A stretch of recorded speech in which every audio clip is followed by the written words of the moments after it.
తెలుగు సినీ పరిశ్రమను మరోసారి కలవరపెడుతూ ఐబొమ్మ వ్యవహారం మళ్లీ తెరపైకి వచ్చింది. పైరసీ వెబ్సైట్ల ద్వారా కొత్త సినిమాలను అక్రమంగా విడుదల చేస్తున్నారంటూ ఫిలిం ఛాంబర్ ఈ రోజు సైబర్ క్రైమ్ పోలీసులకు ఫిర్యాదు చేసింది. ముఖ్యంగా ఐబొమ్మ, బొప్పన్ టీవీ పేర్లతో నడుస్తున్న వెబ్సైట్ తాజాగా విడుదలైన పలు సినిమాలను ఆన్లైన్లో లీక్ చేస్తున్నట్లు ఆరోపణలు వచ్చాయి.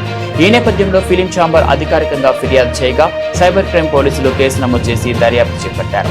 సినిమా పరిశ్రమకు భారీ నష్టం కలిగించేలా పైరసీ కార్యకలాపాలు కొనసాగుతున్నాయని సినీ వర్గాలు ఆందోళన వ్యక్తం చేస్తున్నాయి.